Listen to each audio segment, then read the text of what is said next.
Hello and welcome to the France 24 interview. We're at the Munich Security Conference and our guest is the Secretary-General of NATO, Jens Stoltenberg. Thank you very much. Thanks for having me.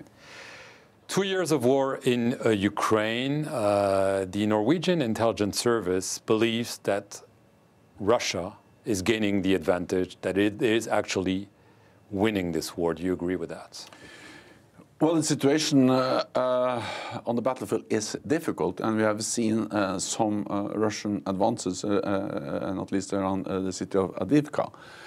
Having said that, I think we need to remember where we started. At the beginning of this war 2 years ago, many feared that President Putin was going to take control over Kyiv within days and the rest of Ukraine within weeks. That did not happen. The Ukrainians have been able to liberate 50% of the territory that Russia occupied in the beginning. They have been able to actually open a corridor in the Black Sea by pushing back the Russian Black Sea fleet and sinking many of their ships. And they have been able to inflict heavy casualties on the Russian armed forces. So wars are unpredictable, they move in phases, but I continue to be extremely impressed by the courage and the bravery of the Ukrainian armed forces. But is this enough to win a war against a powerful army like Russia? Because maybe Russia is regaining its footing now. Well, the Ukrainians have demonstrated that despite the difficulties, they have actually been able to push the Russians back from half of the territory that they occupied in the beginning. But wars are moving in phases. That has happened before. But the most important message is that we cannot allow President Putin to win. So therefore, we need to support Ukraine. And I welcome the recent agreement between France and Ukraine on a security agreement, and also the announcements from Paris to deliver more support, military support to Ukraine. So this is one of many examples of how European allies are now stepping up their support to Ukraine. Right. What about the US? The US has been leading when it comes to military support and has really delivered unprecedented military support to Ukraine. But now we face the problem that there has been no decision in the US Congress to sustain that support. There are consequences on the battlefield as we speak, because they are rationing their ammunition.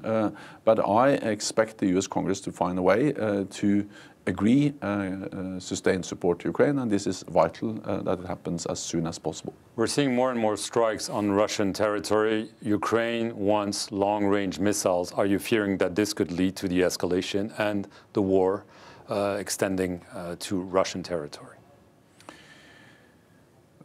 What we see is that Ukraine has been very successful in deep strikes behind the Russian line, partly hitting targets on occupied Ukrainian territory, which Russia now occupies, but also, for instance, hitting the Black Sea fleet.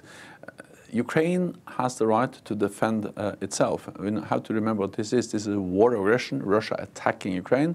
And according to the UN Charter, every nation that is attacked has the right to self-defense, and that's what Ukraine is doing. But you don't mind if they strike Russia? It's not for me to decide how they conduct their self-defense. They have the right for self-defense, and we have the right to support them in protecting their own country. Some countries, or at least some officials from countries, especially in the Baltic, in Scandinavia, are actually saying that war between them and Russia is on the horizon. The Danish defense minister recently said, possibly within 3 to 5 years, according to new information that has surfaced and that NATO countries did not know. Are you also seeing this threat? We can never take peace for granted, and we always need to be prepared. But we don't have any new information or any information indicating that there is an imminent military threat against any NATO ally. The world is more dangerous, but NATO is stronger.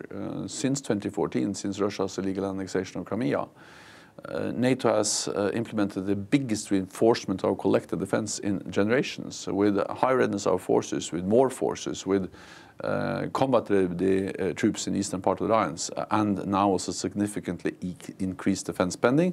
France is part of this by having a battle group in Romania and also in other ways participating to our collective defense. So we will continue to ensure that there is no room for miscalculation in Moscow about NATO's ability and resolve to protect all allies, and by doing that we prevent a military attack on NATO. Is the re-election of Donald Trump an existential threat for NATO? I expect that regardless of the outcome of the US elections, the US will continue to be a committed NATO ally because it is in the security interest of the United States to have a strong NATO. It's good for Europe, but also good for US. Second, it is broad bipartisan support for NATO in the US. And thirdly, the criticism is not primarily about NATO. The criticism we heard from the US is about NATO allies not spending enough on NATO. And that is now changing. So are you saying that Donald Trump is right to make this criticism the way he did it recently? I am saying that successive US presidents have been right and are right in calling on European allies to invest more. The good news is that they are investing more. We made the pledge when President Obama was president of the United States back in 2014 to spend 2% of GDP on defense. That was, of course, reiterated under President Trump and now again under President Biden. And since 2014, we have seen a substantial increase in defense spending. More and more allies are spending 2% of GDP on defense. And this is making a difference because we live in a more dangerous world and then we need to invest more. The German finance minister suggested that if Trump is elected, Europe should pursue its own nuclear shield. Do you agree with that? NATO has a well-established nuclear deterrent, something we do together, the United States and European allies, with agreed procedures, command and control, and it's a joint effort with US delivering the weapons, but then European allies delivering the planes, the infrastructure, the support to enable this nuclear deterrent. And we should not question that.